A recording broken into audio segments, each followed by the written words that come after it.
Hello, good morning, good afternoon, wherever you are in the world, and welcome to this Altair webinar on experience management.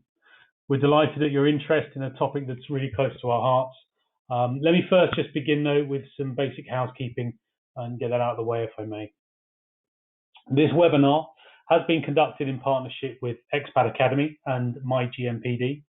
I'm pleased to say it's been approved for 2 credit points towards achieving your myGMPD accreditation. Before we begin, let me start with some very quick introductions, if I may. My name is Andy Hawtin. I'm Director of Business Development at Altair for the EMEA region. I'm based here in London. I've been with Altair about 3 years now, and a frightening 19 years in the wider relocation industry. Pretty scary to think about. I'm really pleased to be joined by my colleague, Russ Haynie, all the way from the US, who is our Director of Consulting Services. Russ, it'd be great if you could share a quick introduction, please. Thank you, Andy. I really appreciate the opportunity to join you today to speak about experience management.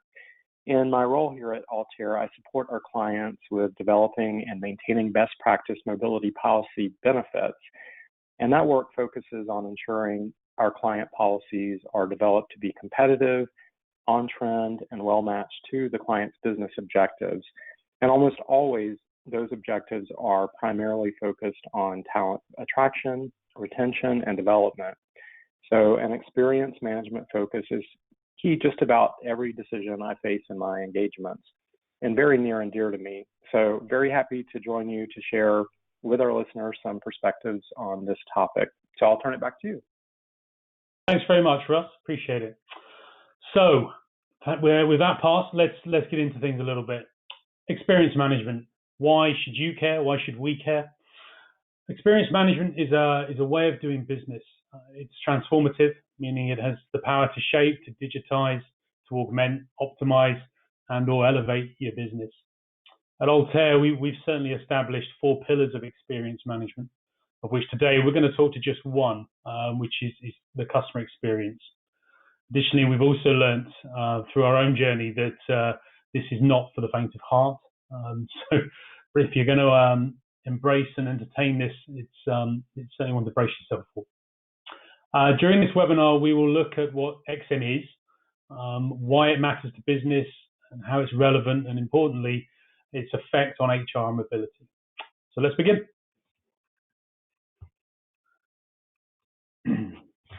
Before we get into understanding exactly what XM is in real detail, we must first acknowledge the rapidly changing customer. Now, it's worth understanding that your customer may vary hugely depending on whether you're an in-house mobility professional, where perhaps your customers are the internal business units and/or the assignees, transferees that are physically moving. Or maybe you're a service provider like us, where the customer, in our eyes at least, is the individual relocating employee. And the corporate mobility team becomes the client, which is a separate pillar, something we will perhaps come back to on another webinar. But we just wanted to get our terminology out there. I think we can all agree with the first statement here that today's customer is not yesterday's customer or even tomorrow's customer. They will be connected, skeptical, they'll be quick to move on if they're not satisfied with an experience. But they'll also want a seamless, frictionless relationship with the people they do business with. They'll prefer not to talk to customer service as such. Instead, they'll want to self-serve or connect with actual experts who can easily solve their problems. They'll expect companies to be flexible enough to interact in the ways they prefer and not the other way around. They'll be willing to share more of their personal information for more convenience and less friction.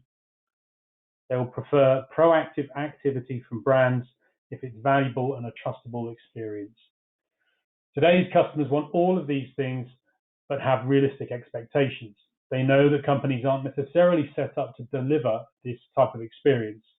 The difference is that tomorrow's customers will demand it. They won't be so accommodating.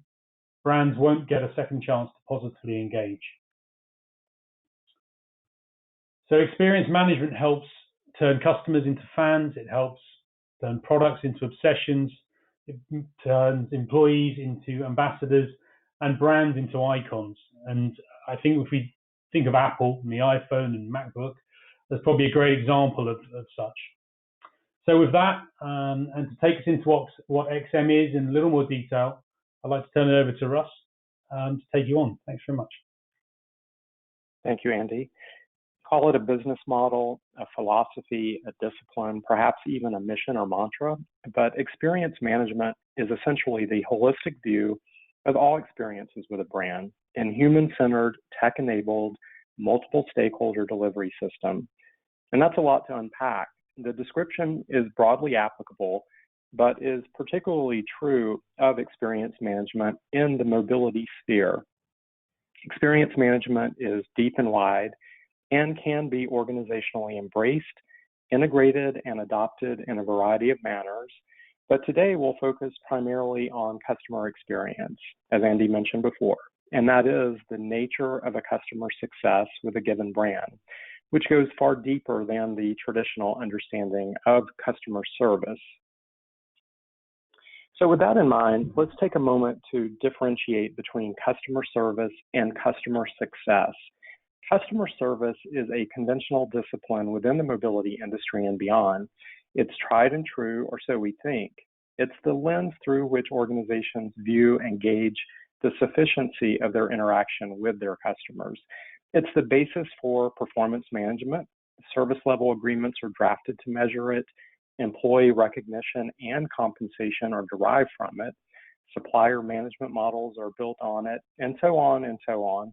But we suggest today that assessing customer service can be, and often is, misleading and even insufficient, because it effectively asks, how are we doing? And too often leaves customer sentiment unexplored. An experience-minded organization, more specifically a customer experience-minded organization, seeking true customer sentiment, looks beyond customer service with an eye for customer success. As this relates to mobility, an organization that values and seeks to prioritize customer success asks, how are you doing? And not just once, but repeatedly throughout their journey, at the moments we anticipate will matter most to the customer, or, and this is where the rubber really meets the road, at the moments we anticipate will be most challenging for the customer. Valuing, pursuing, and assessing customer success evidences to that customer that you care, not so much about you, but about them. Harvard Business Review recently featured research citing the varied reasons why customers change providers, but the primary drivers fall into these three main buckets. We see that 11% of participating customers in the survey changed a provider because they felt the pricing was out of line. They're paying too much, they're receiving insufficient return on their investment. They're thinking, how can we get a better deal elsewhere? 14% of customers changed because they felt some form of dissatisfaction with their provider.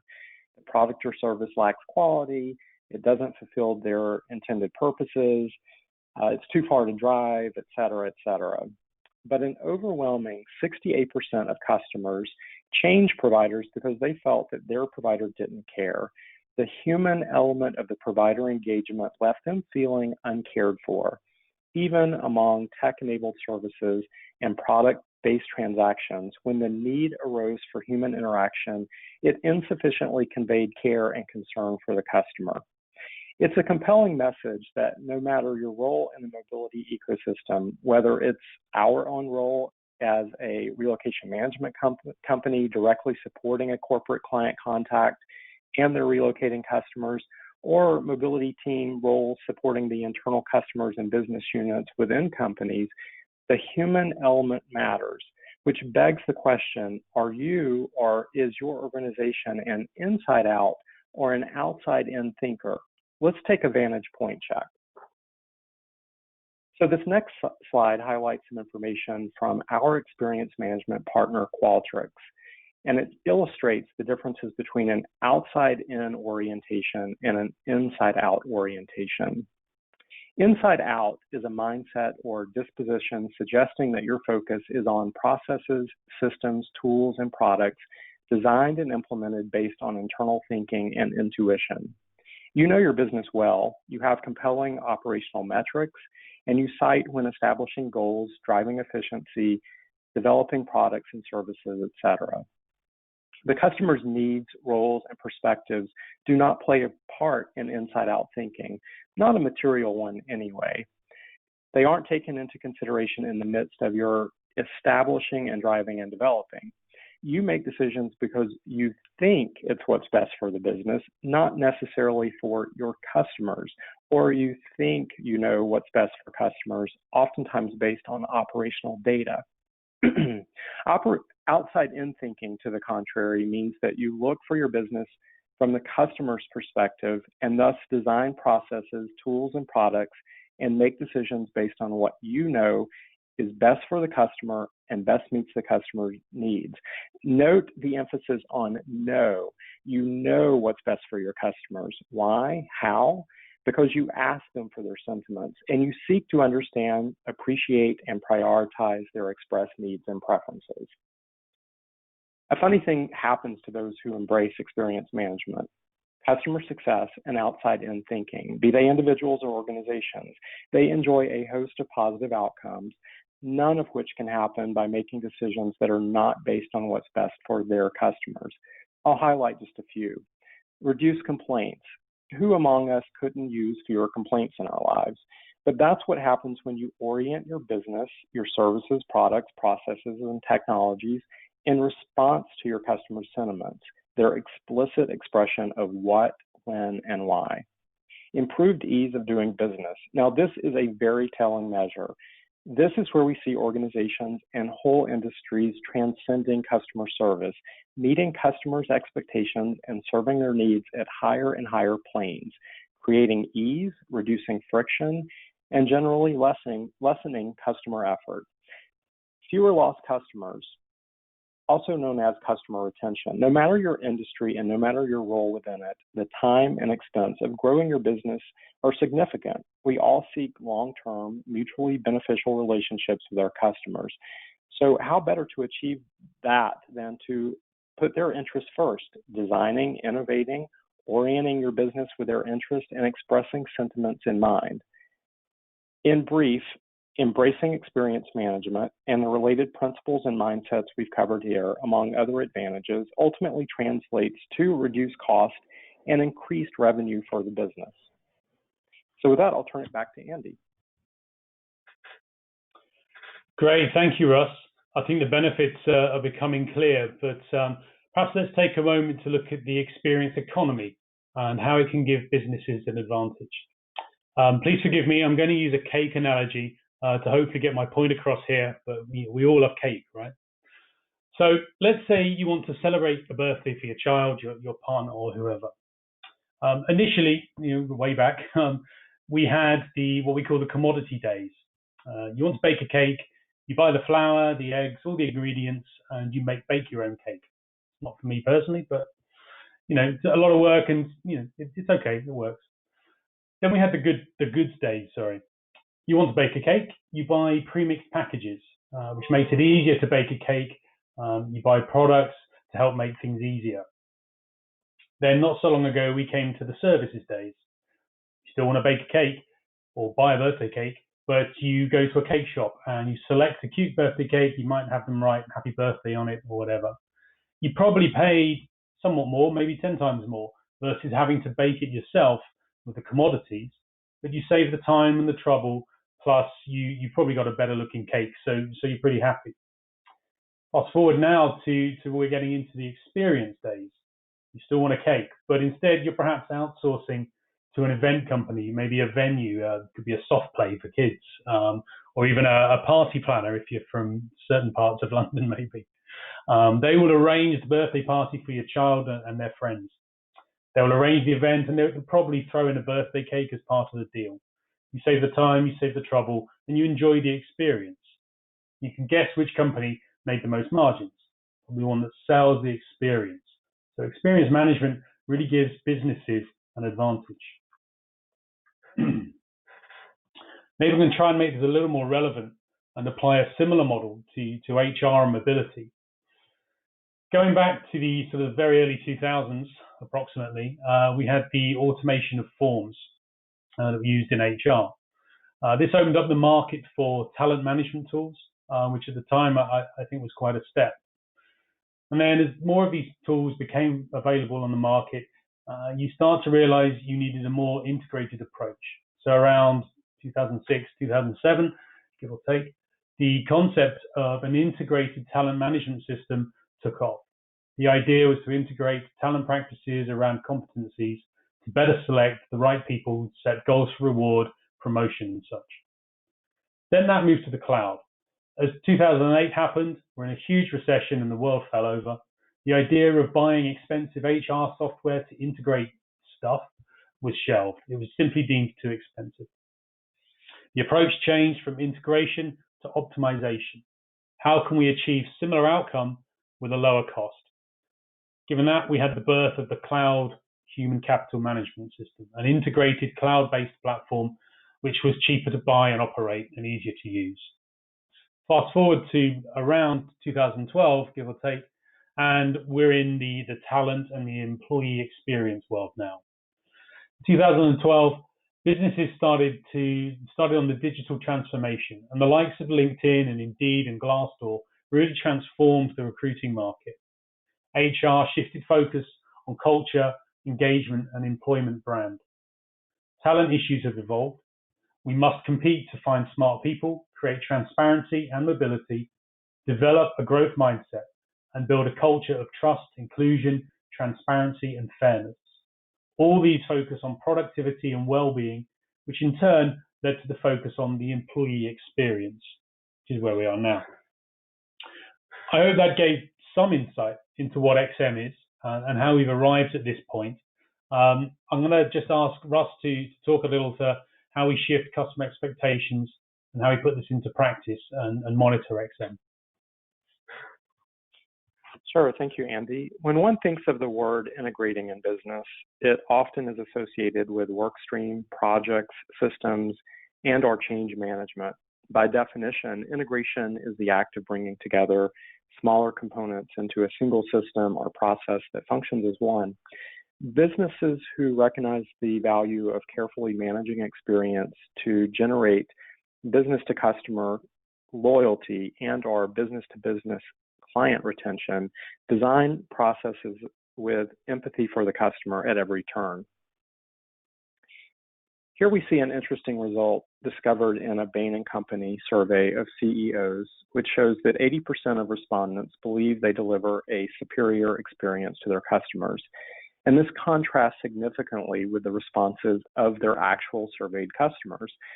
This extreme gap confirms the dissonance in perceived quality of customer experience between those delivering the services and those actually experiencing them. Part of this issue is with omni-channel customer journeys, which are the reality for many service providers today, certainly mobility service providers included. Many providers may still think of their various channels as distinct entities. The frontline customer interfacing roles may not talk to the digital team. Services don't talk to product development, etc. This lack of communication results in gaps occurring when a customer moves from one channel to another. Lack of feedback mechanisms within the customer experience journey can lead to gaps as well, essentially leaving gaps undiscovered since customers have no way of telling the service provider about them. Even when feedback channels do exist, gaps can result from routing customer feedback to the wrong team. For example, a customer may tell their relocation counselor how the website is broken, but that feedback doesn't go anywhere because a company's siloed structure means there's nothing that the counselor on the front line can do about the issue. Identifying the source of experience gaps is key and may include mapping out customer journeys and identifying weaknesses. It's very important to break down silos in this process by inviting a cross-functional team to create these maps to avoid further compounding issues with omni-channel breakdown.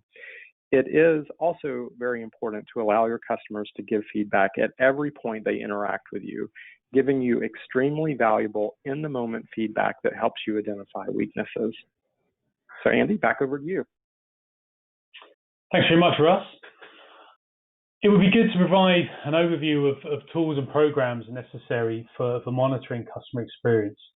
So to tee that up, I'll begin with a quick look at the shifting customer expectations, and then I'll turn it back to Russ in a moment for a bit more detail. The landmark moment here was in 1995, when Amazon began allowing customers the ability to voluntarily provide feedback via a 5-star scale and comment tool. Other businesses and industries quickly followed, shifting the power from corporations and the C-suite directly onto the hands of the consumers. Entire industries, think about hospitality, could no longer compete on service and amenities. They must compete on what consumers are saying about their experience with the brand, the product, or service. Furthermore, the widespread adoption of the voluntary 5-star rating allows consumers a platform to rationalize experiences across industries. People love to share feedback, so much so that it's rare these days not to be presented with some way of expressing your satisfaction with a brand, a product, or a service. As consumers, we're accustomed to being asked for our feedback in a variety of ways. Except in the global mobility industry, we are still asking at the end, or perhaps the beginning and the end. That leaves a wide open space in the middle where customer sentiments are unknown, or worse still, considered to be okay. Certainly in my former life, the mindset of this bit in the middle was that no news is good news, which definitely is not okay. Of course, the most important facet of evaluating experience and minimizing bias is asking for feedback in the moment. Asking the customer in real time eliminates or at least minimizes confirmation bias, fading effect bias, and serial position bias. It also captures the emotion, the delight, or even the disappointment, and the resulting measure is a much more accurate representation of the overall experience. What if we asked a relocating customer about their search for a new home shortly after they found it? What if we asked them how they were personally and professionally feeling about their relocation right at the onset? As an industry, we are in a unique position. The chain of events in a mobility assignment all influence an employee's perception of a successful move. But historically, customer service tended to be boiled down to one number measured by one metric, satisfaction. And we've learned that an experience management organization goes beyond customer service. Russ, I'd like to turn it back to you, if you wouldn't mind, talking to the way data can be gathered and actioned, please. Sure, thanks, Andy. Happy to do that. We all can easily recognize the value of surveys in our work. They're the mechanism by which we collect the aggregated customer feedback that enables us to develop responsive services for our customers. All surveys have one thing in common.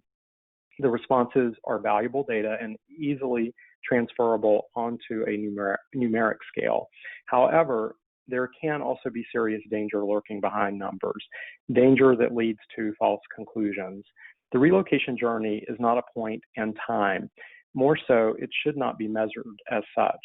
Survey results and statistics provide great information and influence everything from investment decisions to performance evaluations. Event-based feedback is a must to be able to trust the insights your customers are providing, and in turn, organizations are making business decisions from, provided it is free from bias. As we know, improved by a leading experience management company, the experience economy has changed the way businesses compete. It's not just about products and services anymore. It's about experiences. Experiences drive customer expectations, brand perceptions, and can make or break an organization's success. That's why every organization needs tools to help them better understand the beliefs, emotions, and intentions of their customers. The only way to get that and deliver breakthrough customer experiences is to combine the power of experience data, or X data, and operational data, or O data, so companies can truly understand what's happening at every step of the customer journey.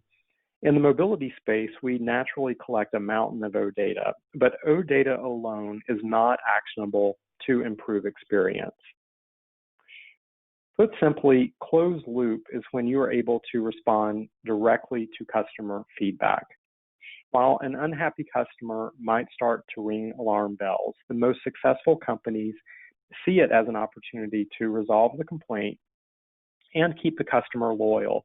In fact, 70% of consumers said that they would be more likely to do business with an organization again if their complaint was handled well the first time.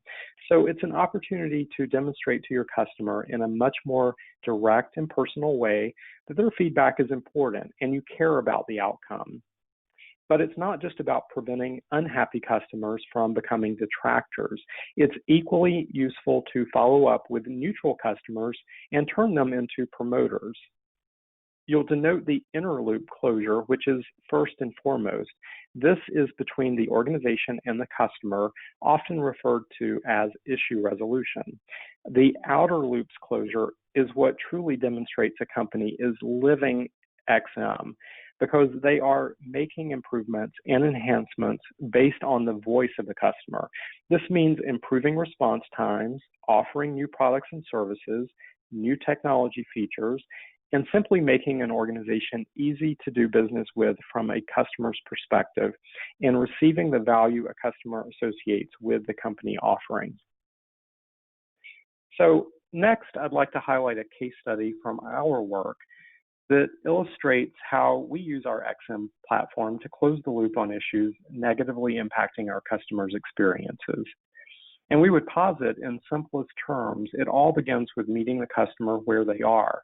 By giving our customers an expanded opportunity and channels to provide feedback during their journey, we're better able to mobilize strategies that confirm to the customer that we understand the issue, acknowledge the impact, and make a firm and clear commitment to swiftly arriving at a resolution. In this case study, we had a customer relocating from Egypt to Ireland, and she shared through our portal her frustration with some issues with expense reimbursements being delayed and being processed back to her via wire transfer. She submitted her concern through our XM platform, and this enabled the issue to be escalated immediately to both our US and European team members, who confirmed receipt immediately, acknowledging the impact on the customer and relaying a sense of urgency to that customer, a commitment that we were there to find a solution. We ultimately discovered that the root cause of the issue was a simple security issue with her bank. But our team members ensured that the customer received consistent communications all along the way. And in the end, she expressed some really genuine gratitude for the experience by saying that it was a wonderful closure that you have provided me, which has definitely made me have a positive, timeless experience with Altair. So for us, closing the loop means converting frustration to tangible satisfaction.